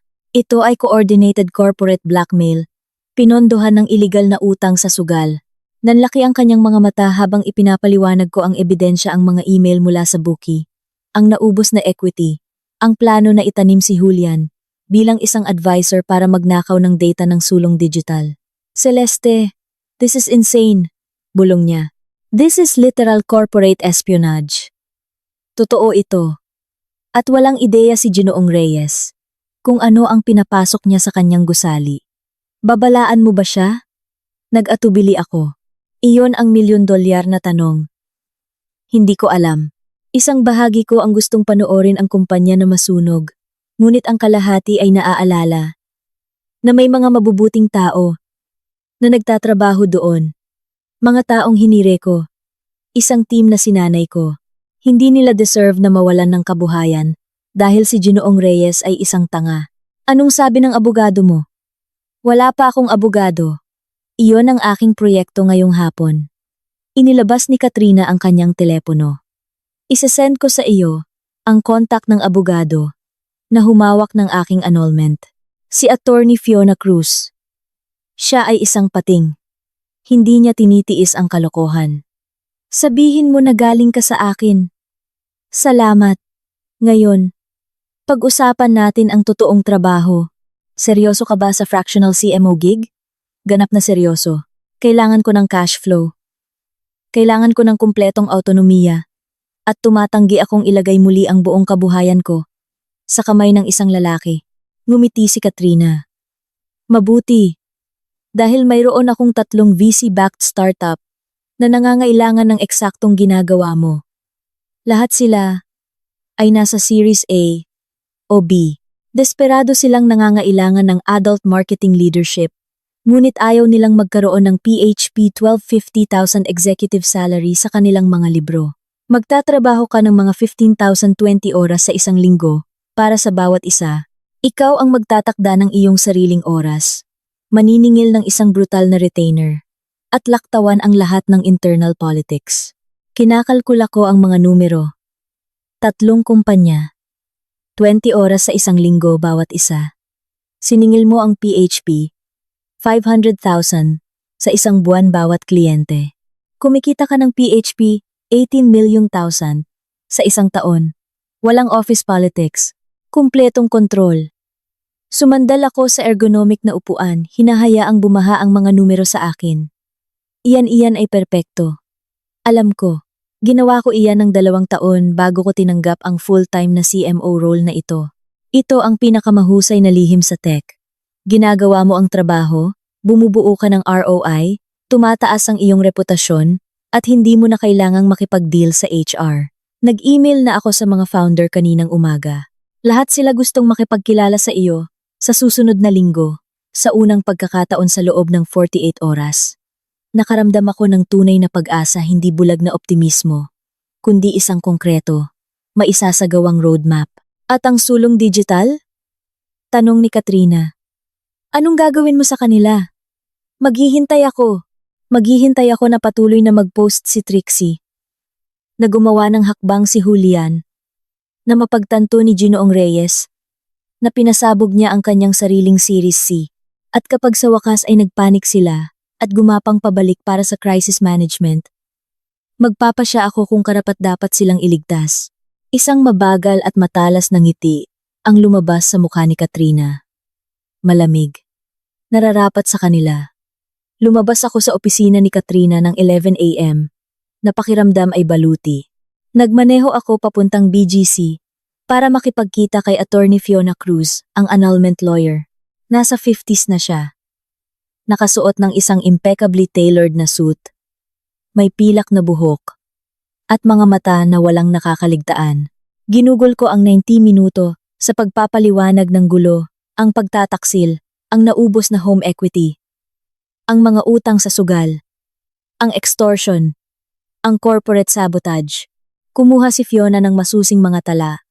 Ang kanyang ekspresyon ay dumidilim sa bawat detalye. Ito ay isa sa pinakamalubhang kaso ng financial infidelity na nakita ko. Sabi niya nang matapos ako. Ngunit ang iyong dokumentasyon ay walang kapintasan. Ginawa mo na ang kalahati ng aking trabaho. So, anong plano? Magfa-file tayo agad ng petisyon. Sabi ni Fiona. Ang batas ng Pilipinas ay nangangailangan ng mahabang proseso bago ma-finalize ang isang annulment. Ngunit isasampa natin ito ngayon para ma-lock ang timeline. I-freeze natin ang joint account para hindi na siya makapaglabas ng kahit isang sentimo. Gagamitin natin ang psychological incapacity at fraud bilang batayan para sa settlement. Ipoposisyon ka namin bilang biktima ng isang kalkuladong financial crime. Hindi lang isang asawa, sa isang sirang pagsasama. At sisiguraduhin nating hindi niya ito maipapalabas bilang isang friendly separation. Gaano katagal ang buong proseso, given ang fraud at ang division ng mga utang? Mga 1 hanggang 2 taon. Ngunit ang pag-file ngayon ay naglalagay sa kanya, sa depensa. Pumirma ako sa retainer agreement. Tinransfer ko ang kanyang mga bayarin mula sa isang pribadong account na hindi alam ni Ramon. Lumabas ako sa skyscraper na iyon, na may legal na makinarya na gumagana para tapusin ang aking pagsasama. Dapat ay trahedya ito. Sa halip, pakiramdam ko ay nilalagyan ko ng check ang isang malaking gawain sa isang to-do list. Tumunog ang aking telepono. Pagdating ko sa aking kotse, hindi kilalang numero mula sa Maynila. Halos hayaan ko na itong pumunta sa voicemail. Ngunit sinabi sa akin ng instinct na sagutin. Celeste, si Martha Torres ito. Ako ang iyong COO sa TechCorp 1 dekada na ang nakalipas. Naaalala mo ba ako? Oo. Naaalala ko. Si Martha ay isang top-tier operator na biglang umalis para mag-pursue ng ibang interes bago mag-IPO ang TechCorp. Siyempre, Martha, kamusta ka? Okay lang ako. Nakita ko ang iyong LinkedIn update kaninang umaga. Tumatawag ako. Dahil sa tingin ko, kailangan nating magkaroon ng isang napakatapat na pag-uusap tungkol sa kung ano ang nangyayari sa mga babaeng higit sa 35 sa industriyang ito. At gusto kong ipakilala ka sa isang network ng mga kababaihan na nagpasya na tumigil sa pagiging biktima nito. Hiniling ni Martha na magkita kami sa isang coffee shop sa may Burgos Circle. Neutral na teritoryo. Dumating ako ng maaga, nag-order ng iced tea, at pinanood ang mga dumadaan. Pumasok si Martha eksaktong 2 p.m. Mukha siyang kamangha-mangha matalas. Walang paumanhin, naglalabas ng isang tahimik na awtoridad na hindi kailangang sumigaw para marinig. Niyakap niya ako ng mainit. Mukha kang maayos, Celeste. Pagod. Pero matalas. Nakaliligtas. Higit pa sa nakaliligtas ang ginagawa mo. Nakita ko ang iyong pivot sa fractional work online. Hindi iyan survival. Iyan ay isang strategic counter-offensive. Ngumiti ako ng bahagya. Old habits, sabi ko. Binuksan ni Martha ang kanyang iPad at inilagay ito sa mesa. Gusto kong ipakita sa iyo ang isang bagay. Ito ay isang shadow network na binuo ko sa loob ng 3 taon. Mga babae sa tech, karamihan ay 40 plus, na tahimik na pinatalsik mula sa mga imperyong tinulungan nilang itayo. Dahil hindi na sila culture fit. Tinatawag namin itong ang samahan. Nag-scroll ako sa secure portal. Mayroong mga 30 profile, mga dating CMO, COO, VP ng engineering. Lahat ay may kahanga-hangang mga resume. Lahat ay nakalista bilang available para sa fractional executive work. Hindi kami isang ahensya, paliwanag ni Martha. Hindi kami kumukuha ng komisyon. Ito ay isang referral syndicate kapag kailangan ng isang Series B startup ng bigating executive expertise, ngunit ayaw mag-commit sa isang PHP 15 million. Nasahod, pumupunta sila sa amin. Ipinapares namin sila sa tamang operator. Gumagawa ka ng sarili mong kumpanya. Nagtatakda ng sarili mong oras-oras na rate, sarili mong mga tuntunin. Ang tanging panuntunan ay kapag nalulunod ka na sa trabaho. Ipapasa mo ang sobra sa ibang babae sa samahan. Tiningnan ko ang mga mukha sa screen. Mga dekada ng institutional knowledge na itinapon para sa bagong sigla. Bakit mo ito ipinapakita sa akin? Isinara ni Martha ang iPad. Dahil ang tech industry ay adik sa ilusyon ng kabataan, itinutumbas nila ang kawalan ng karanasan sa inobasyon. Patuloy nilang susunugin ang mga matatalinong babae hanggang sa malugi sila. Ngunit habang inaalam nila iyon, kailangan nating protektahan ang ating sarili. Ito ang paraan para mabawi natin ang ating kapangyarihan. Ang 3 startup na ipinakilala sa akin ni Katrina ay nasa network na ito. Oo, lahat sila ay napaso sa pag-hire ng mga 20-something. Guro na hindi kayang mag-scale ng isang business model. Ngayon, gusto nila ng mga adults in the room. Isang buhol sa aking dibdib ang lumuwag. Kailan ako pwedeng sumali? Nasa loob ka na. Ngumiti si Martha. Ipadadala ko sa iyo ang mga papeles ng pagsali ngayong gabi. Ngunit Celeste, kailangan kong bigyan ka ng isang payo. Para gumana ito, kailangan mong bitawan ang sulong digital, hindi patawarin, hindi kalimutan. Ngunit kailangan mong bitawan ang emosyonal na angkla. O hihilahin ka nito pababa. Hindi ako nakaangkla. Dinokumento ko lahat. Mayroon akong mga resibo. Itinaas ni Martha ang isang kamay. Alam ko. Ginawa ko ang eksaktong parehong bagay. Nang pilitin akong umalis ng TechCorp, mayroon akong mga folder ng ebidensya na nagpapatunay sa aking halaga at sa kanilang katangahan. Alam mo ba kung ano ang ginawa ko sa mga iyon? Ano? Wala. Dahil ang ebidensya ay hindi mahalaga sa mga taong napagdesisyonan na hindi ka kabilang. Hindi ka nila tinanggal dahil kulang ka sa kakayahan. Tinanggal ka nila dahil ang iyong kakayahan ay nagparamdam sa kanila ng kakulangan. Walang spreadsheet na makakaayos sa ego trip na iyon. Itigil mo na ang pagpapatunay sa iyong halaga sa mga taong committed na hindi ka maunawaan. At simulan mong ibenta ito sa mga taong nagmamakaawa para sa iyong tulong. Tumama sa akin ang kanyang mga salita na parang isang tren. Masyado akong nakatuon sa pagpapatunay sa pagtataksil ni Ramon at sa katangahan ni Ginoong Reyes na hinahayaan kong sila ang magdikta ng aking narrative. Panatilihing naka-backup ang mga file. Dagdag ni Martha ng mahinahon. Mabuting magkaroon ng leverage. Hindi mo kailangang pasabugin ang bomba, ngunit ang pag-alam na mayroon kang detonator ay nagbibigay ng kapayapaan.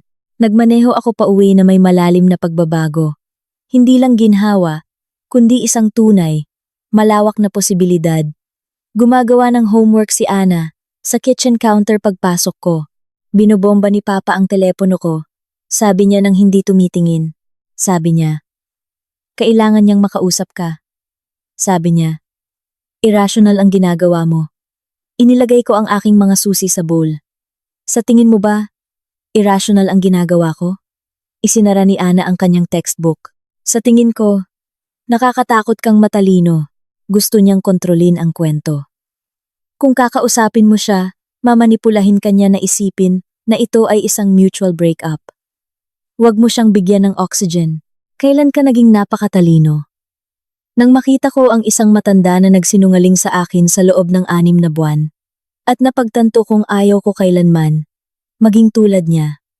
Nag-vibrate ang aking telepono sa counter. Isang text mula kay David Jimenez, ang PR rep mula sa Sulong Digital's agency. Celeste, mayroon tayong malaking sitwasyon. Please sabihin mong makakatanggap ka ng tawag. Code red ito. Ipinakita ko ang screen kay Ana. Ano sa tingin mo ito? Si Trixie ay tiyak na nag-post ng isang bagay na iligal. Tinapik ko ang call button. Agad na sumagot si David. Ang kanyang boses ay puno ng panik. Celeste, salamat sa Diyos, kailangan ka namin agad. Kailangan ako para saan, David? Hindi na ako nagtatrabaho doon. Nag-post si Trixie ng isa pang TikTok. 10 beses na mas masama. Kinunan niya ang isang day in the life vlog Sa loob ng executive boardroom, si Ginoong Reyes ay nasa isang Zoom call na nagpipitch sa mga Series C investor. Sa malaking screen, ang buong Q4 financial model, ang aming customer churn rate, at ang mga patent pending na source code vulnerability ay ganap na nababasa sa background. Ang video ay live ng 4 na oras, mayroon itong 8,500 views. Ipinikit ko ang aking mga mata, ninanamnam ang purong predictability nito. At bakit eksakto akong tinatawagan? Dahil si Ginoong Reyes ay nagkakaroon ng panic attack sa kanyang opisina. Ang board ay humihingi ng dugo. Ang aming lead VC ay nakita ang video at nagbabanta na bawiin ang term sheet ng tuluyan. Kailangan namin ng crisis comms. At ikaw lang ang nakakaalam kung paano patayin ang apoy na ito. Hindi ako empleyado. David, gusto kang i-hire ni Ginoong Reyes bilang external consultant. Emergency rates. Pangalanan mo ang iyong presyo. Tumingin ako kay Ana, na nanonood sa akin ng malalaking, nag-aabang na mga mata. Sabihin mo kay Ginoong Reyes na pag-iisipan ko ito. Bibigyan ko siya ng sagot sa Lunes. Celeste, Huwebes ngayon. Ang kumpanya ay aktibong nagdurugo. Masyado nang huli ang Lunes. Kung gayon, dapat naisip niya iyon bago niya ibigay ang mga posporo sa isang influencer. Sabi ko, Lunes, David, iyan ang aking huling alok. Binabaan ko. Ngumiti si Ana. Talaga bang tutulungan mo sila? Hindi ko pa napagpasyahan. Kailangan kong malaman kung karapat-dapat silang iligtas. O kung kailangan nilang matuto ng isang napakamahal na leksyon. Patuloy na nag-vibrate ang aking telepono. Si Katrina, na nagpapadala sa akin ng mga screenshot ng tech Twitter na sinisira ang sulong digital. Si Bea na humihingi ng quote para sa isang mapanirang artikulo na isinusulat niya tungkol sa panganib ng pag-hire para sa aesthetic. Si Carla na nagmamakaawa na bumalik ako dahil ang opisina ay isang gulo. Itinagilid ko ang telepono. Ito ang tinutukoy ni Martha tungkol sa pagbitaw. Maaari kong gugulin ang susunod na buwan sa panonood ng sulong digital na sumabog, lasing sa kasiyahan, o maaari kong gugulin ito sa pagbuo ng sarili kong imperyo.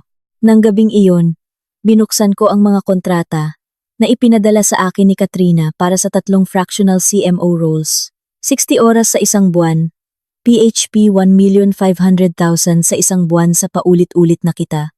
Totoong trabaho, paglutas ng mga totoong problema para sa mga founder na tunay na nirerespeto ang aking utak.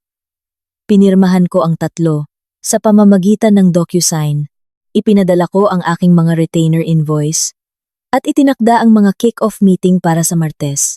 Pagkatapos ay tiningnan ko ang nakatagong folder sa aking desktop, ang ebidensya. Ginawa ko ang aking desisyon. Tutulungan ko ang sulong digital hindi dahil karapat-dapat si Ginoong Reyes, kundi dahil ang mga entry-level na tao, ang mga engineer, ang mga junior marketing coordinator, ay hindi nararapat na mawalan ng health insurance dahil lang sa tanga ang kanilang CEO. Ngunit gagawin ko ito sa aking mga tuntunin at sasaktan ko sila. Nag-text ako kay David. Magkokonsult ako para sa sulong digital sa loob ng maximum na 2 linggo. Ang aking rate ay PHP 25,000 bawat oras, minimum na 20 oras na bayad ng maaga sa pamamagitan ng wire transfer bago ako tumapak sa gusali. I-stabilize ko ang krisis. I-brief ko ang isang bagong hepe ng PR at aalis ako.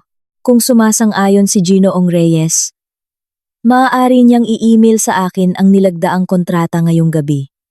Ang sagot ay dumating 3 minuto pagkatapos. Sumasang-ayon siya. Ipinapadala na ang transfer ngayon. Salamat, Celeste. Inilagay ko ang telepono. Hindi ito paghihiganti. Ito ay reclamation. Na-clear ang wire transfer 8 AM ng Lunes. PHP 500,000 na idineposito ng direkta sa business account ng aking bagong tatag na kumpanya. Tinapos ko ang aking kape. Nagsuot ng matalas at structured na blazer at nagmaneho papuntang BGC sa sulong digital. Kinilala pa rin ako ng security card reader. Tinawid ko ang lobby kung saan kinuha ni Trixie ang kanyang mga selfie. Dumaan ako sa receptionist na bumulong ng isang tahimik na salamat sa Diyos at dumiretso sa executive boardroom. Hindi sa dati kong opisina. Isa na akong mersenaryo ngayon. Naglalakad-lakad si Ginoong Reyes. Pinagpapawisan si David sa kanyang damit. May dalawang bagong mukha, isang babae na mukhang isang matigas na corporate lawyer at isang bagong CTO. Mukhang tumanda si Ginoong Reyes ng isang dekada sa loob ng 4 na araw. Celeste, salamat sa pagpunta.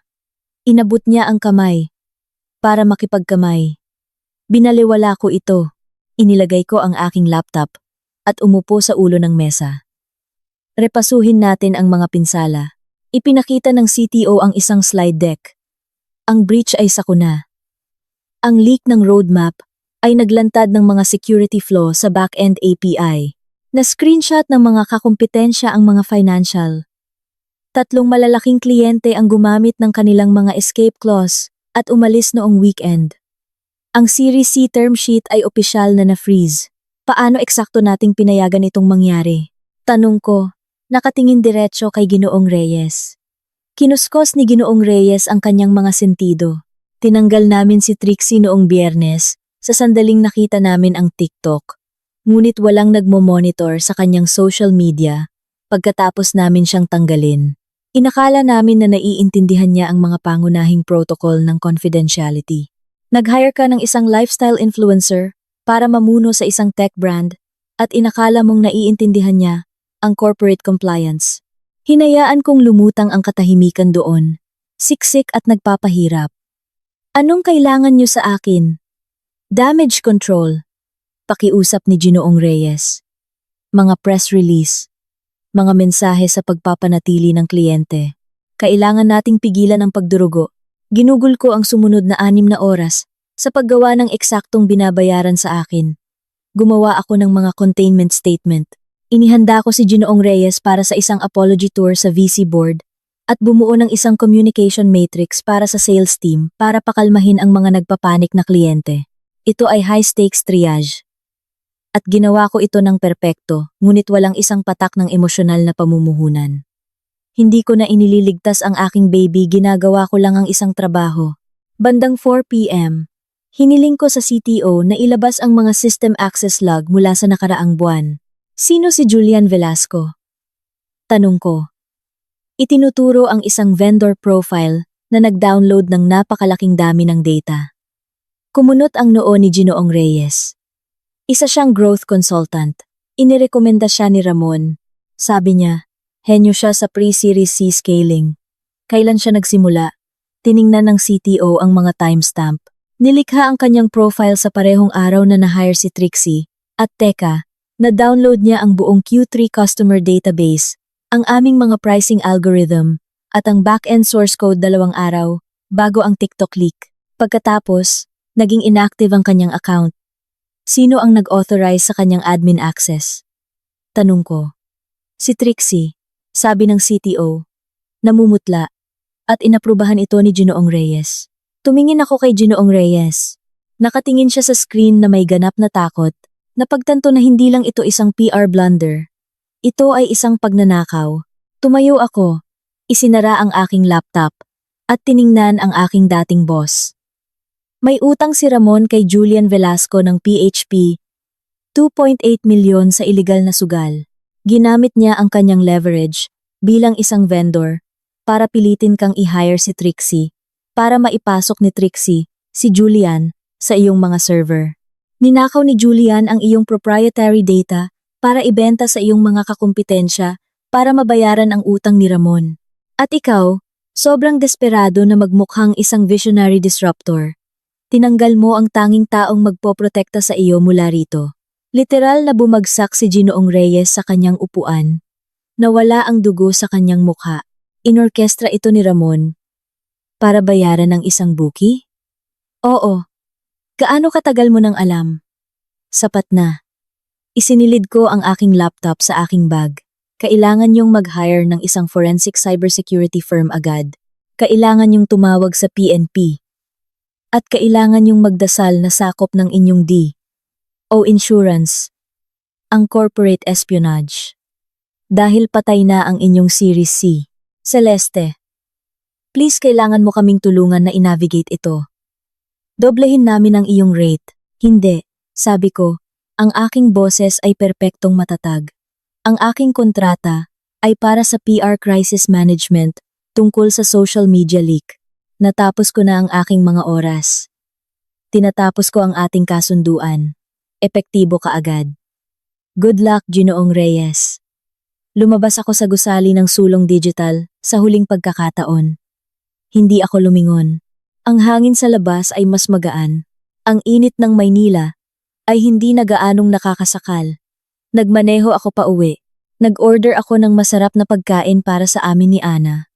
At nakaramdam ng isang malalim, radikal na kapayapaan.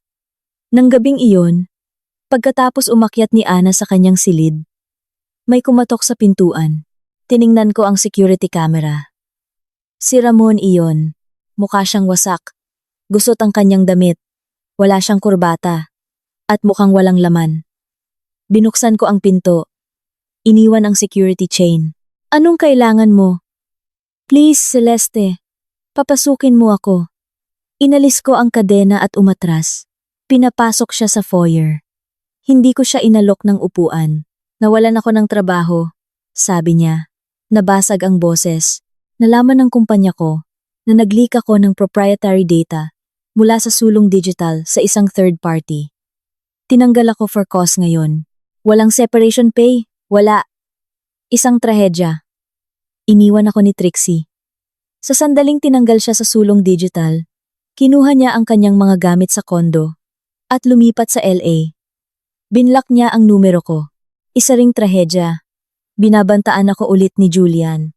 Sabi niya, hindi sapat ang data ng sulong digital para masakop ang interes. Gusto niya ang natitirang pera. Celeste, wala ako noon. Bangkarote ako.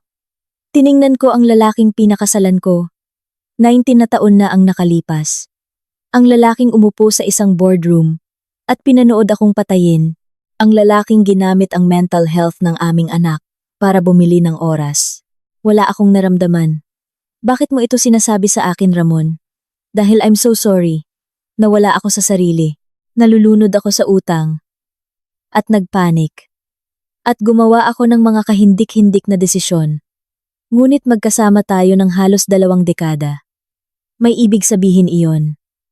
Maaari nating ayusin ito. Pwede tayong mag-therapy. Magre-rehab ako para sa sugal, please.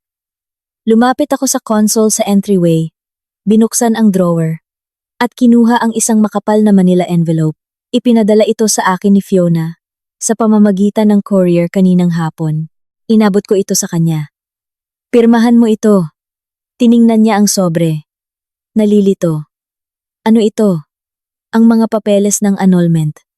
Kukunin ko ang bahay, ang aking retirement, at ang buong physical custody ni Ana. Makukuha mo ang iyong utang sa sugal, at kung anuman ang natitira sa iyong dignidad, pirmahan mo ang mga papeles. Nagsimulang umiyak si Ramon. Pangit. Totoong luha. Celeste, please, hindi mo ito pwedeng gawin. Wala na ako. Akala mo kaya mo akong burahin. Sabi ko. Ang aking boses ay malamig at absoluto. Akala mo kaya mong ubusin ang aking equity, nakawin ang aking karera, pondohan ng iyong girlfriend, at makalabas ng malinis. Tumaya ka laban sa maling babae. Pirmahan mo ang mga papeles at umalis ka na sa bahay ko. Tinitigan niya ako. Hinahanap sa aking mukha ang isang kislap ng simpatiya o kahit galit. Wala siyang nakita kundi isang kawalan. Kinuha niya ang sobre, tumalikod, at lumabas sa pinto. Nilock ko ito. Hindi ako nakaramdam ng tagumpay. Hindi ako nakaramdam ng pagganti, naramdaman ko lang ang isang hindi kapani-paniwalang, kamangha-manghang kalayaan. Na-finalize ang annulment 6 na buwan pagkatapos. Hindi lumaban si Ramon sa mga tuntunin. Hindi niya kaya. Sa banta ng isang criminal investigation para sa espionage na nakabitin sa kanyang ulo kaugnay sa gulo ni Julian Velasco, tahimik niyang pinirmahan ang kanyang mga karapatan sa bahay at naglaho. Ang huli kong narinig, nakatira siya sa isang murang apartment sa isang probinsya. Nagtatrabaho sa inside sales para sa isang kumpanya ng mga gamit sa papel, nag-garnish ang sahod ng BIR. Ang sulong digital ay halos hindi nakaligtas. Pinilit ng board si Ginoong Reyes na mag-resign bilang CEO. Kumuha sila ng isang bihasang executive, isang babae sa kanyang 50s para linisin ang gulo. Sa wakas, ay nakakuha sila ng isang Series B extension. Ngunit ang valuation ay nabawasan ng kalahati. Bumalik si Trixie sa pagpo-post ng mga acai recipe. Ang kanyang follower count ay bumaba sa 180,000. Paminsan-minsan, may nagbabanggit sa kanyang mga komento tungkol sa gulo sa sulong digital.